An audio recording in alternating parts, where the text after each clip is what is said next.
Hello everyone, I am back today with the November blank of the month with Artistry. Basically, every month they're going to come out with a different blank that you can use the sublimation technique on, which is the weird science of crafting is how I like to refer to it. And this month it is the metal ornament, really pretty here with some gorgeous scallop edges. Last time I did the sublimation technique on the front of the ornament, which is this. This does come in a pack of 2, okay, and ribbon and stuff. And so this week I'm going to do the sublimation on the other side to finish off this ornament. And I already have taken the time to get this traced, and it doesn't matter what you trace it with, it doesn't transfer. The only thing that transfers is the sublimation ink. And if you want to know more information on what sublimation is, go check out some previous videos I've done. Basically, it's just the taking an image, turning it into a gas, and binding it to something that has at least an 80% polyester coating or polyester blend in it. So this is sublimation ink, and I'm just going to take my blender tool and just kind of lightly go around and blend this on. I don't want like a ton of color on this. I just want there to be a little bit going on in the background. Okay, so I'm just kind of blending this through, and it's just going to give some shadowing more so than anything else. All right, and now from here, what I'm going to do is I'm actually going to do an image transfer on my gel press plate because I want to put down some I'll show you. I want to put some text down. And so I have this little teeny tiny plate that's like a 3x5, and actually it's like it's barely going to even cover this, and it might not cover it entirely, which is okay. So what I did was I tore out of an Elle magazine this text because I want to put the text on here. And what I'm going to do is I'm going to take my sublimation pad like so and just kind of go all over the place with it. And if you notice, I did put my gel press on top of a piece of white paper, and that's because it can't be on silicone. It's not good for it. So that's why it's on the white paper. The gel press does not mix well with the silicone, so you want to have a glass mat or paper or something between. And for this is going to be so quick that this is totally fine. Okay, so from here I'm just going to take and kind of brayer it a little bit, and then because I just want to make sure I have enough ink down, and I'm just going to cover it one more time like so.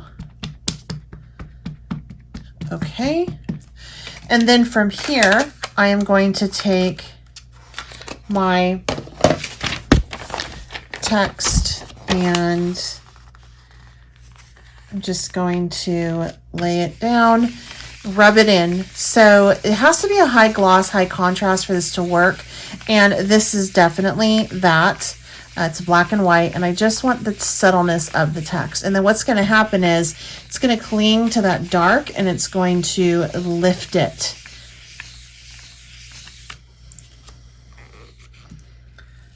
Okay, so hopefully this will work. And then I'm going to just take, and in the center, I just actually want to remove some of that.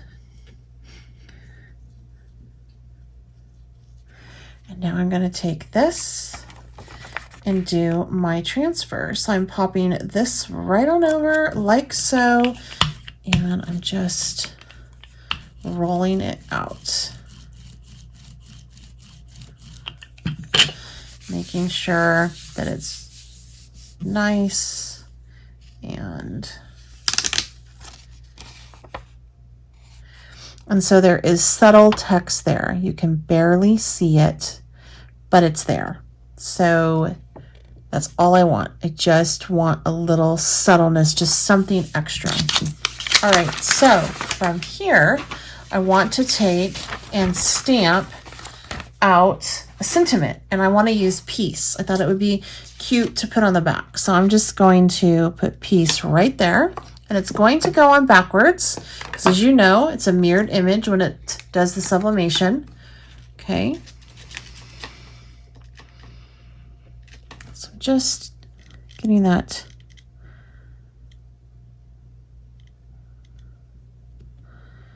on this black, again, the black ink. And I think I'll hit it one more time, make sure I get over it. See, this is when I should use a Misty. Really is smart to use a Misty.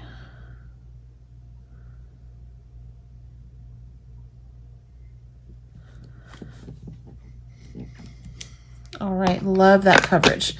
Really nice coverage on that. So from here, you know, you could, I'm thinking that I actually kind of want to add more to it, like, okay, so I'm just going to do this in some spots. I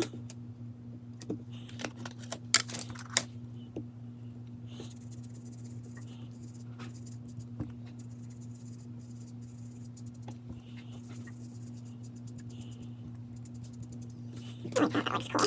Then we'll do the side over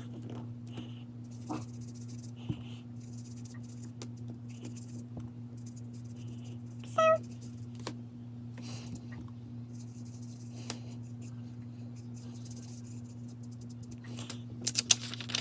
And then I'm just going to hit it at the very, very top, like that, in the center right there. And there we go. I think that that is good. Now, I'm looking at that and I'm thinking, you know what? I think I kind of want to make the piece a different color. So I'm going to trace it. And I'm going to trace it with clover, I think. Should I do clover? Should I do cactus? We'll do clover.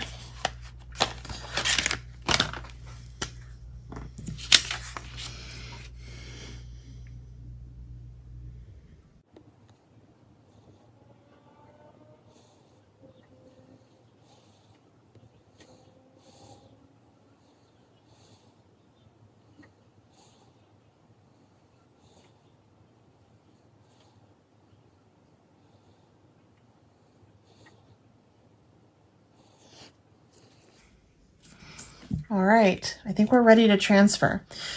Okay, so we'll see what this looks like. I don't know if that text is even going to be relevant at this point, but I'm going to go ahead and take this, line it up on the back like so, and I'm just going to go around the edges with that heat tape.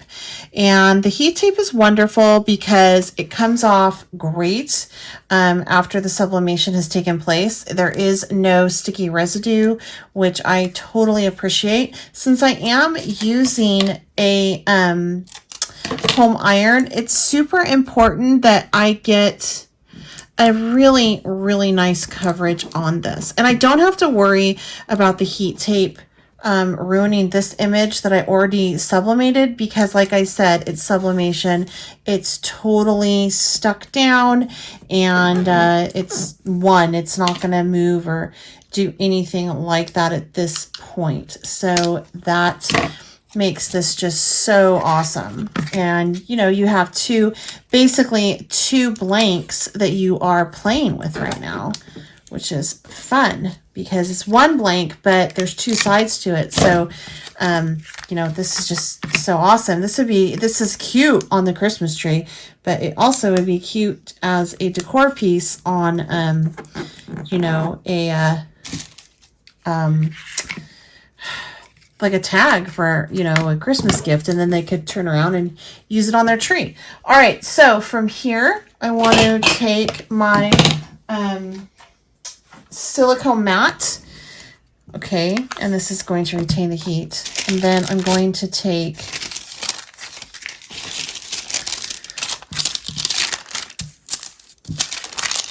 this one. Now there is some transfer on that, so I'm going to avoid that. Place that down there, and that like that. So now I have a sublimation sandwich. I have a silicone sheet on the bottom, then my sublimation between, and then one on top. And from here, I'm going to take my iron, And this has some holes in it, so I need to be careful that I cover up as much as that area without the holes. So, and it slid right there, so I'm going to want to hold it just like this for 3 minutes. Now, I am a little bit concerned that there are some holes in the surface, and so I'm not going to get that even sublimation. So like the image isn't going to transfer entirely. So after the 3 minutes is up, I'm going to go ahead and rotate my iron the other direction and let it sit for 3 minutes. And if I don't move the iron, meaning if I don't press it back and forth, I'll be okay. I won't have any kind of fuzzy lines or a ghost image. If you happen to have a press, you are a lucky duck because you only have to let this sit for 1 minute. But if you're using a home iron like I am, it needs to sit for between like 3 and 5. I usually let it sit for about 3 and I'm always pretty good. All right, I think that this is good. It's had quite a bit of time to transfer, so I'm going to go ahead and just take that off. Now, it's important to remember that this is super hot. Even the silicone mat that it was on is hot. So you want to take precaution when you are removing this. Either let it cool down or use some kind of heat-resistant mitts. I am going to just slide that off so that the heat can stop transferring. And I have to tell you that the silicone mat, like, I can feel under it. It is super hot still. So this is warm as well. It's going to take a couple minutes for this to cool down. These silicone sheets we can use again, most definitely, but I'm just going to kind of shake this around here and, you know, move it around and just kind of help it cool down just a little bit here, like so. But as you can tell, the back is perfectly fine. Nothing was ruined back there because this is a sublimation. It does become one, so it's good. It won't move, it won't transfer. Once it's on, it is on. All right, so let's see here. It's still a little bit warm, but just start to lift this up. Careful. And that turned out really cool. I actually can see some of that text in the bottom corner right here. So this is a really fun mixed media piece. And by using a blending tool instead of the stamp pad directly, you're able to just create different shading of that black. And it just looks really cool. I'm very, very happy with how this particular ornament turned out. I love it.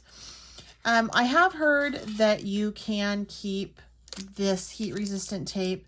However, I tend to color so much so outside of the lines that I don't.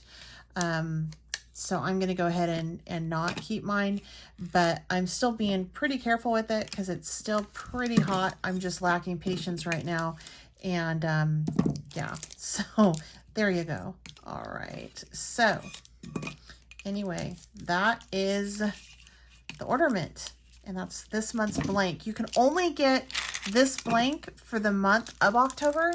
I mean, for the month of November. So go check it out. Also, I think it's only available, or maybe it's released this month. Also, the technique that I use can be used on any of the blanks. And this technique can be used on anything that has an 80% polyester coating or polyester blend. 50% to 80% is going to give you more of a distress look, whereas 80% or more is going to give you a crisp look. And you can pretty much find anything like this at your craft store. Like any kind of, you can find polyester blended totes and t-shirts and things like that at your craft store. So just check on the material, and there you go. You'll be on your way to sublimation heaven. All right, you guys, until next time, I am Betsy Golden. Happy crafting.